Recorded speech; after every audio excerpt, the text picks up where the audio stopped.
Mengingat tema satu dalam misi. Jadi nanti masalah poin satu dalam misi. Apa yang saya mau sampaikan adalah apa yang sehari-hari kita udah hidup. Saya tidak mau memberikan yang baru karena memang nggak ada yang baru lagi. Ya, bahwa tidak satu dalam misi itu nggak baru. Itu sudah entah kita mungkin kurang kesempatan untuk menjalankannya, tapi misi itu satu dan kita adalah semua tanpa kecuali yang hadir di sini adalah penginjil. Sekali lagi, tidak semua pendeta, tidak semua Bible Pro dan lain-lain yang diakones, guru jemaat,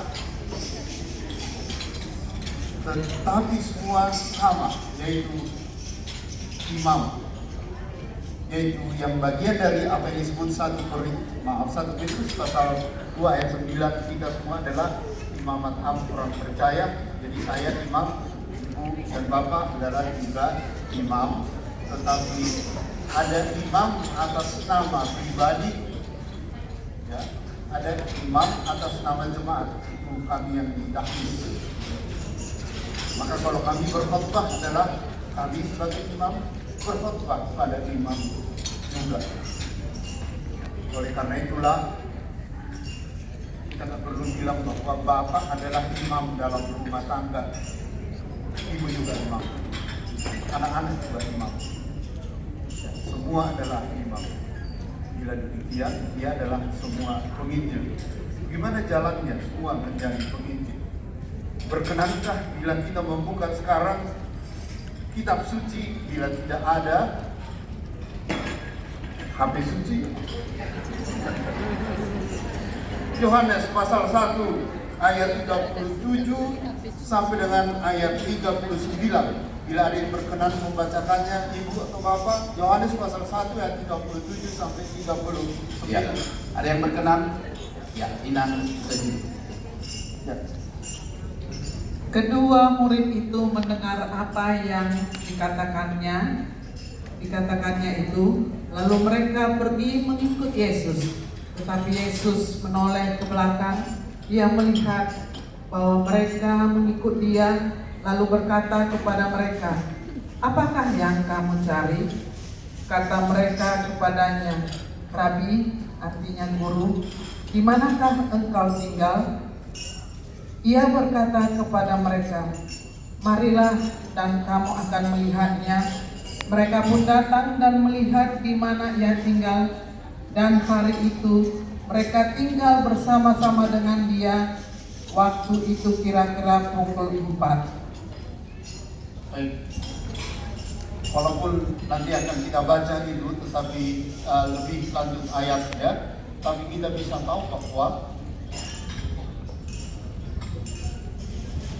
contoh soal Nathanael ragu. Dari manakah asalnya Yesus? Dia ragu. Mana mungkin dari sana ada macam-macam keraguan dari banyak orang terhadap Yesus begitu. Tapi ketika dia berjumpa dengan Yesus mengatakan, "Ikutlah aku." Langsung dia menjadi ikut.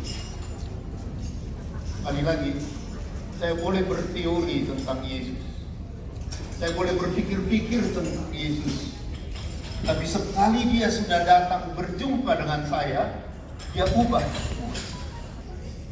Dia ubah semua, langsung mengikut Yesus.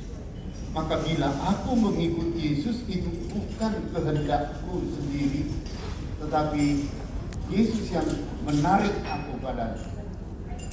Yesus yang menarik aku padanya. Dan bila terjadi demikian, maka orangnya akan menjadi penginjil. Karena Yesus. Orangnya akan menjadi penginjil karena dijumpai oleh Yesus. Tanpa kursus, tanpa sekolah, tapi berjumpa dengan Yesus langsung membentuk aku menjadi penginjil. Junai sukun amang inang. Dan sukun aku penting. Kenapa jumpang kamu doa Yesus? Berarti itu dari pihak kita ke dia. Apakah Yesus sudah menjumpaimu? Itu dari dia ke kita. Itu artinya anugerah.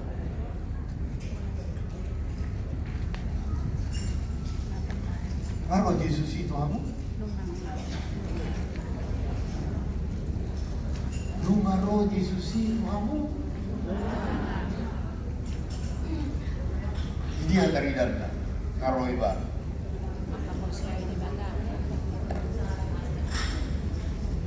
Nanti kita lihat, Pak Rambi, bisa satu orang lagi ibu atau siapapun. Lukas pasal 5 ayat 1 sampai dengan ayat 11. Lukas pasal 5, ada lagi ibu atau naboso? Lukas pasal Ya. 5 ayat 1 sampai dengan ayat 11. Ini selalu terdepan. Ya, tadi. Silakan Ina. Pakai ini semua dikenal. Lukas 5 ayat 1 sampai 11. Pada suatu kali Yesus berdiri di pantai Danau Genesaret. Sedang orang banyak mengerumuni dia hendak mendengarkan firman Allah. Ia melihat dua perahu di tepi pantai. Nelayan-nelayannya telah turun dan sedang membasuh jalannya. Ia naik ke dalam salah satu perahu itu, yaitu perahu Simon, dan menyuruh dia supaya menolakkan perahunya sedikit jauh dari pantai.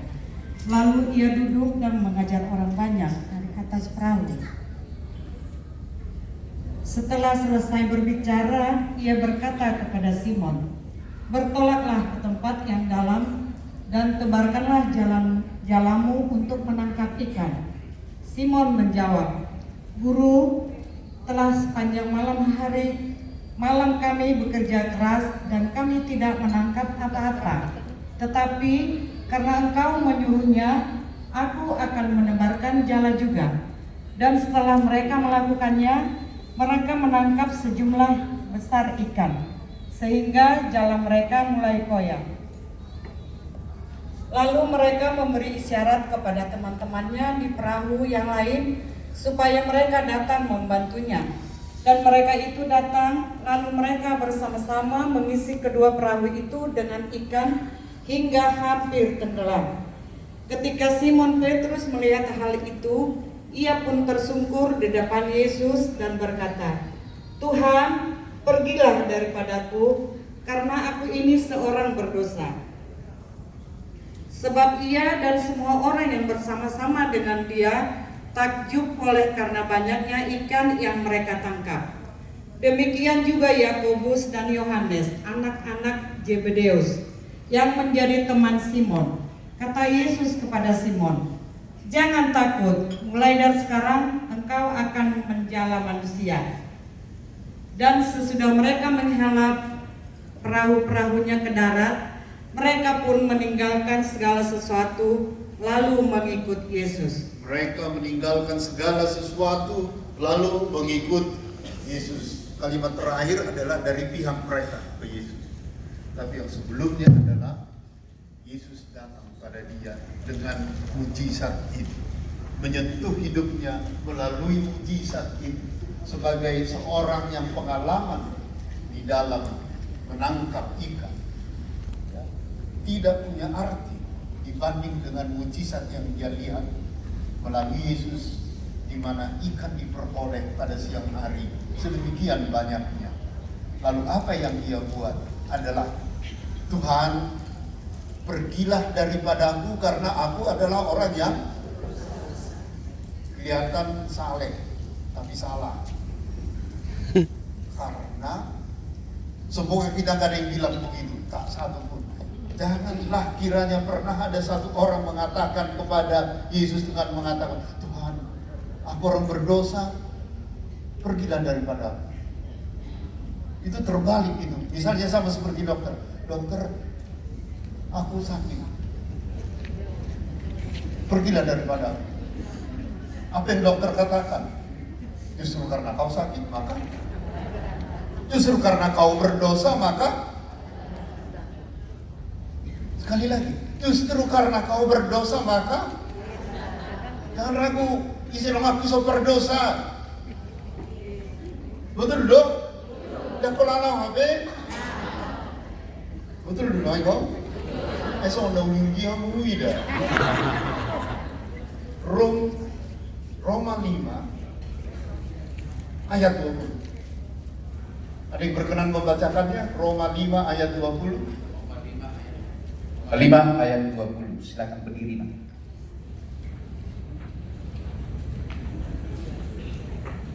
Roma 5 ayat 20.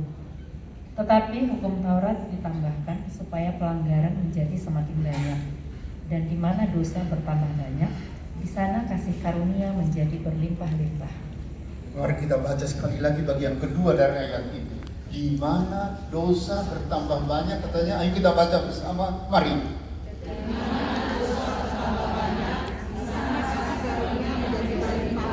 Lalasan siham, nangek suara muna.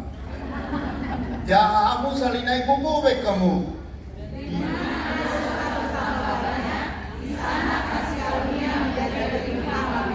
Oh permatena. Atau bila demikian, di mana dosa bertambah banyak, di sana kasih karunia semakin. Oleh karena itu, supaya udah pola meilah muna. Oleh karena itu, marilah kita berbuat dosa supaya semakin banyak. Sekali lagi, marilah kita berbuat dosa.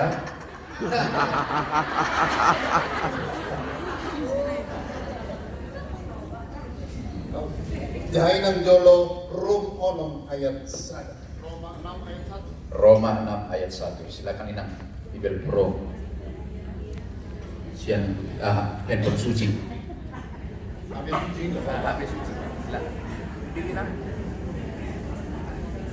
Roma 6 ayat 1. Jika demikian, apakah yang boleh hendak kita katakan? Bolehkah kita bertekun dalam dosa supaya semakin bertambah kasih karunia itu? Rupanya pertanyaan kita udah ditanya juga, jangan dijawab. Ya, setuju gak? Bolehkah kita semakin berbuat dosa semakin banyak kasih karunia itu? Lalu jawabnya apa? Tidak. Ayat 2. Sekali-kali tidak. Ya. Bukankah kita telah mati bagi dosa? Bagaimanakah kita masih dapat hidup di dalamnya? Baik, terima kasih. Dengan singkat, sediakan rumahku berdosa di Sol adalah pendosa yang bahagia karena dia sangat membutuhkan kasih karunia lebih banyak, dan Yesus datang juga pada Petrus. Dan ketika Yesus datang pada Petrus, Yesus sadar, aku telah berdosa. Oleh karena itu, Yesus mengatakan tidak. Sekali lagi ya, karena waktu sekolah minggu juga saya dengar itu. Isya karena berdosa dan adialin Tuhan Yesus. Jadi dia di Tuhan Yesus tuh. Ya, jangan dibuang berdosa ya. Justru berdosa Yesus datang. Kalau Yesus katakan, aku gak persoalkan dosamu. Ya, aku datang kepadamu dan kau menyambutku dengan komentar, dan mereka itu kau menjadi penginjil. Maka setiap penginjil tidak didasarkan atas kesalehannya. Setiap penginjil tidak didasarkan atas kemampuannya, tapi atas pengampunan. Aku orang berdosa, tapi Yesus mengatakan aku gak peduli. Itu kata lain dengan pengampunan. Siapa yang sudah diampuni dosanya, dia adalah penginjil. Dan perjumpaanku dengan Yesus di mana? Di dalam pengampunan itu. Maka dia adalah penginjil. Pak, tolong tulis satu lagi yang membaca. Yohanes pasal 20 ayat 11 sampai dengan ayat 18. Yohanes pasal 20 ayat 11 sampai dengan ayat 18. Boleh yang muda, boleh yang sangat tua seperti kami. Anak yang muda dulu ini, nama silakan berdiri. Yohanes 20 ayat 11 sampai 18. ayat 11 sampai 18, beginilah bunyi firman Tuhan. Tetapi Maria berdiri dekat kubur itu dan menangis. Sambil menangis ia menjenguk ke dalam kubur itu. Dan tampaklah olehnya 2 orang malaikat berpakaian putih, yang seorang duduk di sebelah kepala dan yang lain di sebelah kaki di tempat mayat Yesus terbaring. Kata malaikat-malaikat itu kepadanya, "Ibu, mengapa engkau menangis?" Jawab Maria kepada mereka, "Tuhanku telah diambil orang, dan aku tidak tahu di mana ia diletakkan." Sesudah berkata demikian, ia menoleh ke belakang dan melihat Yesus berdiri di situ. Tetapi ia tidak tahu bahwa itu adalah Yesus. Kata Yesus kepadanya, "Ibu, mengapakah engkau menangis? Siapakah yang engkau cari?" Maria menyangka orang itu adalah penunggu taman, lalu berkata kepadanya, "Tuan, jikalau Tuhan mengambil dia, katakanlah kepadaku di mana Tuhan meletakkan dia supaya aku dapat mengambilnya." Kata Yesus kepadanya, "Maria." Maria berpaling dan berkata kepadanya dalam bahasa Ibrani, "Rabuni," artinya guru. Kata Yesus kepadanya, "Janganlah engkau memegang aku, sebab aku belum pergi kepada Bapa, tetapi pergilah kepada saudara-saudaraku dan katakanlah kepada mereka bahwa sekarang aku akan pergi kepada Bapakku dan Bapamu, kepada Allahku dan Allahmu." Maria Magdalena pergi dan berkata kepada murid-murid, "Aku telah melihat Tuhan," dan juga bahwa Dia yang mengatakan hal itu kepadanya. Terima kasih. Ya, ayat 1 sampai dengan ayat 10. Nyata-nyata Yesus sudah bangkit, dilihat oleh murid-murid yang lain, dan mereka berlari kembali ke rumah untuk memberitakannya pada murid-murid yang tidak ikut waktu itu. Laki-laki di situ ada, perempuan di situ ada. Tapi ibu yang satu ini terus dia nempel di kuburan. Ya. Sementara kita lihat dulu ibu yang satu ini ya, kebetulan dia perempuan diberikan, bukan harus perempuan seperti itu. Nanti mentalitasnya itu yang membuat dia lengket di kuburan itu kena pada setiap orang. Ya. Orang udah sampai di mana-mana, dia nempel di kuburan. Baik laki-laki maupun perempuan, ada yang terus-menerus nempel di kuburan. Sudut pandangnya adalah kematian, bukan kehidupan. Kehidupan di belakangnya, di mana Yesus ada, itu terus ke kematian aja. Di sini secara budaya juga, budaya yang negatif, banyak kebudayaan berorientasi pada kematian juga. Apalagi dalam sifat pribadi. Ya. Apa yang kita sebut sekarang, orang yang selalu negatif, dia menyalurkan kenegatifan kepada orang lain. Dan kalau orang menangis seperti itu, sedih seperti itu, putus asa, ya. Seperti yang kita tahu, yang ada di sini, kalau 330 di sini ada yang hadir, maka hitungannya menjadi 660, karena setiap orang ada malaikatnya, sadar atau tidak. Tidak tergantung saya baik atau tidak. Sayangnya aku bukan sayangnya, harusnya karena malaikat ciptaan aku tidak perlu berdoa pada malaikat, karena dia adalah sesama ciptaan. Tetapi dia adalah dalam Ibrani, surat Ibrani pasal 1, bila aku ini direncanakan oleh Tuhan untuk diselamatkan, maka akan ada satu malaikat untuk aku. Bila ibu memang ditentukan oleh Tuhan untuk selamat, maka ada malaikatmu, ada malaikatnya sana. Gak usah takut dalam hidup. Entah itu aku ingat atau tidak, malaikat ada di situ terus.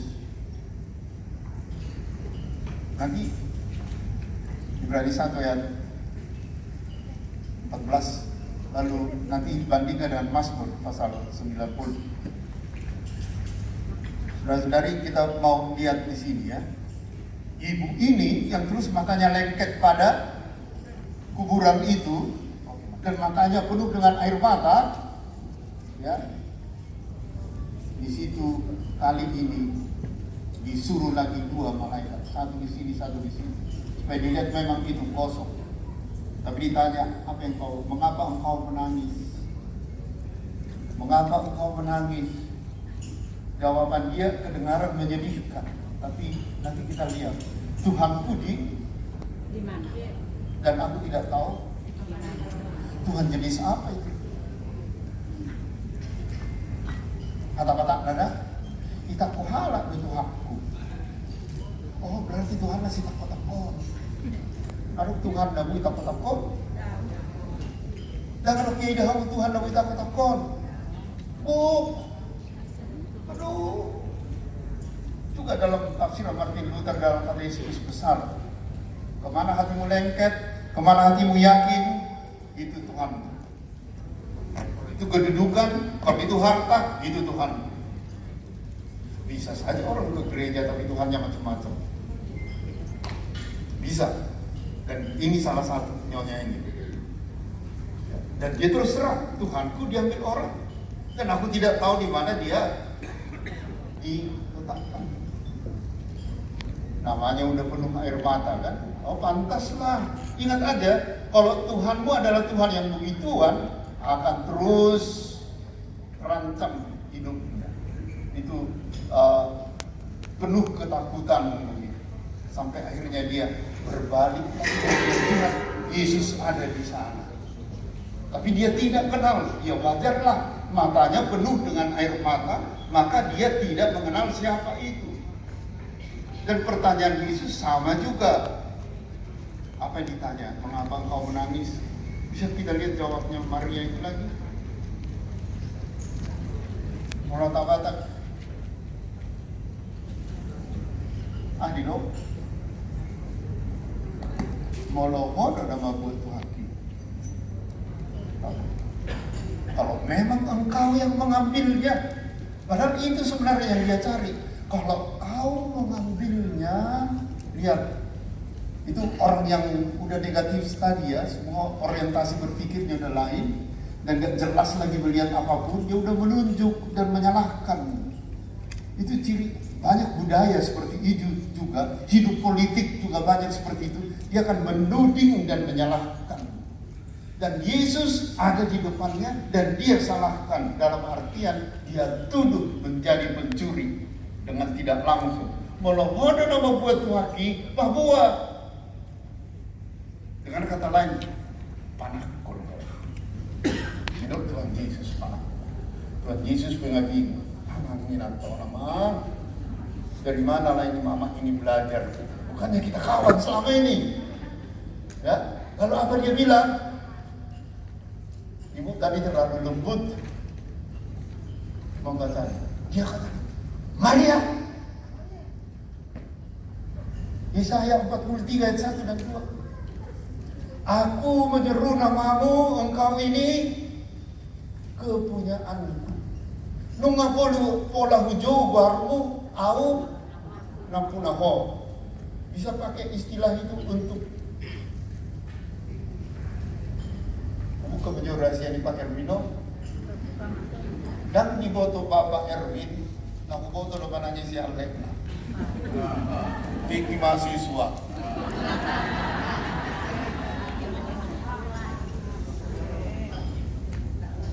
Apa yang maju misalnya kan?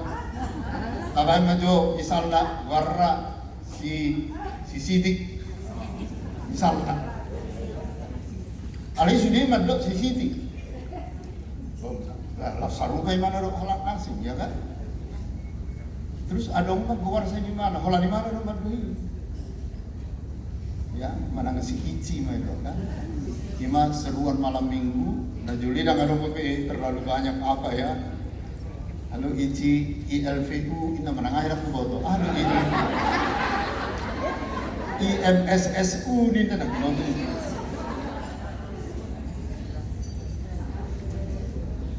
Moloda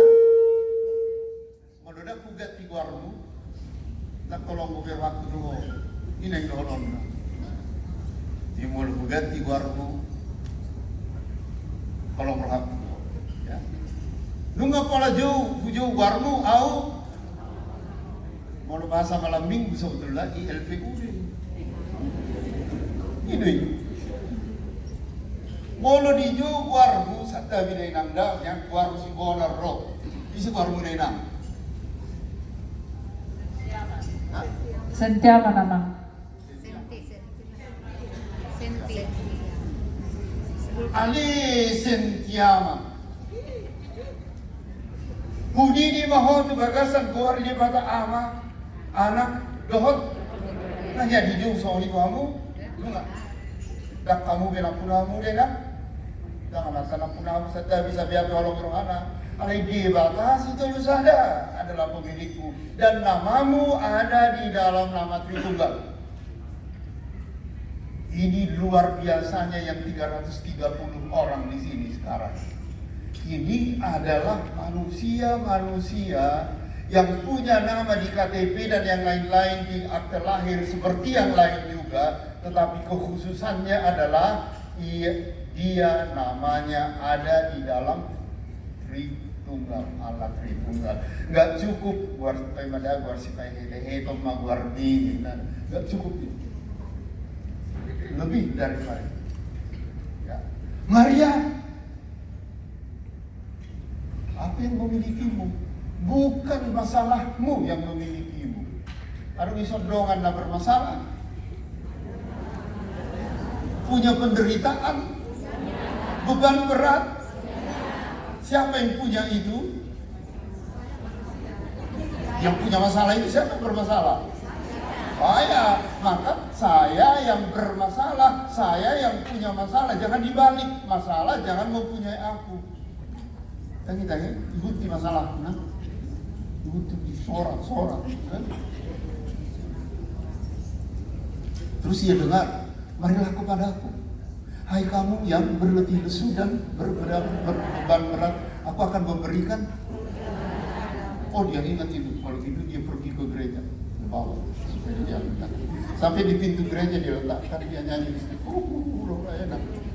Sudah selesai dia angkat.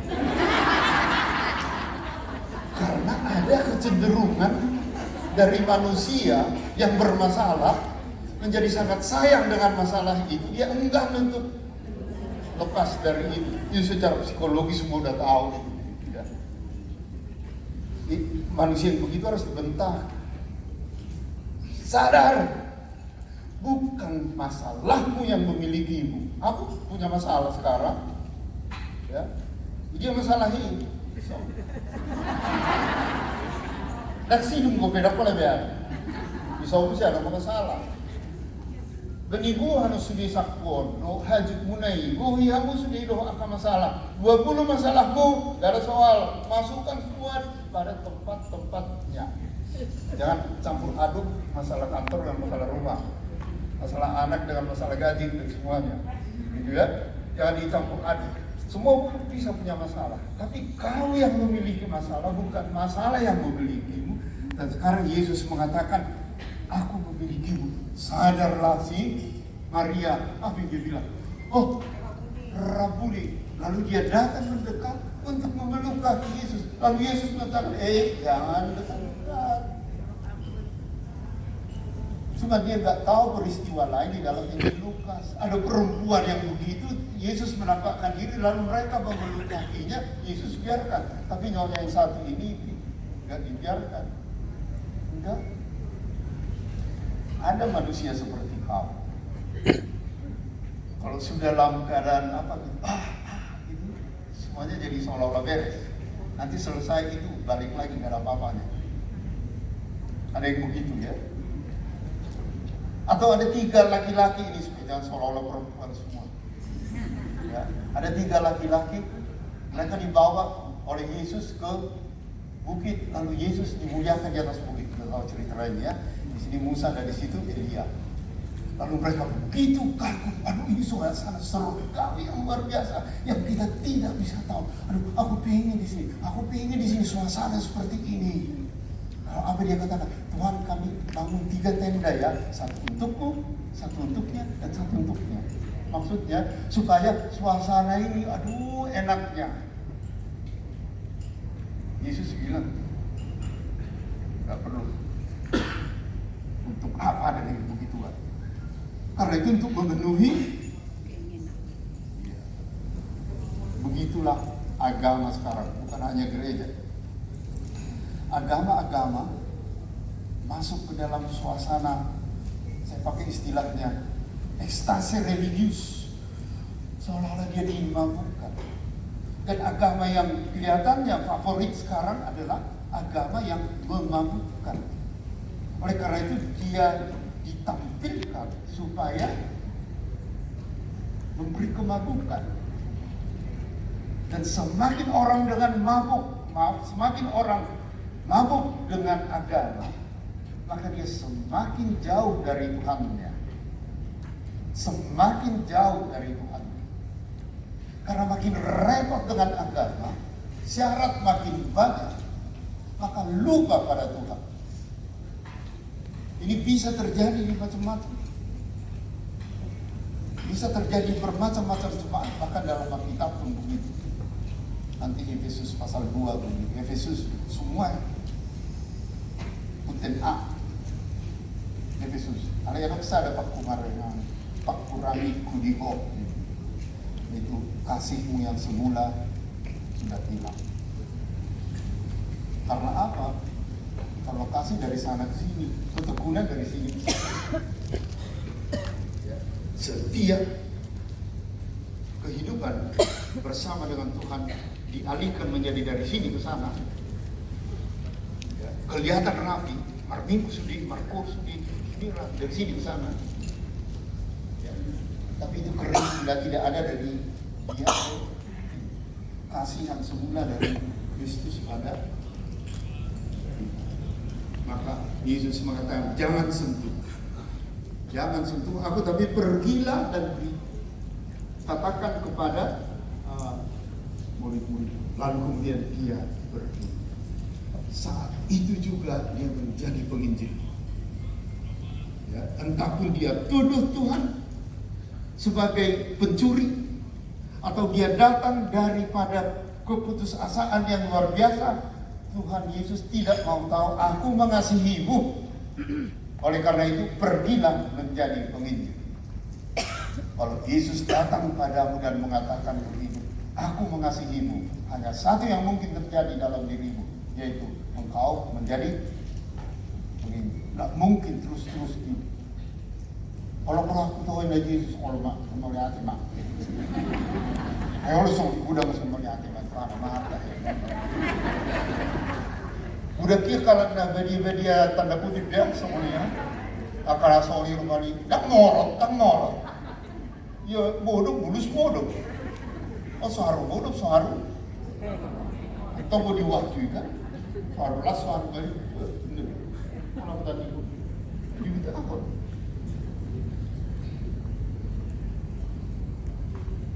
Kalau berlaku Tuhan ini teman-teman. Kalau saat itu 230 halak, berarti 230-on adalah penginjil tanpa kursus. Cinta itu semata membentuk dia menjadi penginjil. Perjumpaan itu menjadi penginjil. Saudara Bapak, untuk mencatat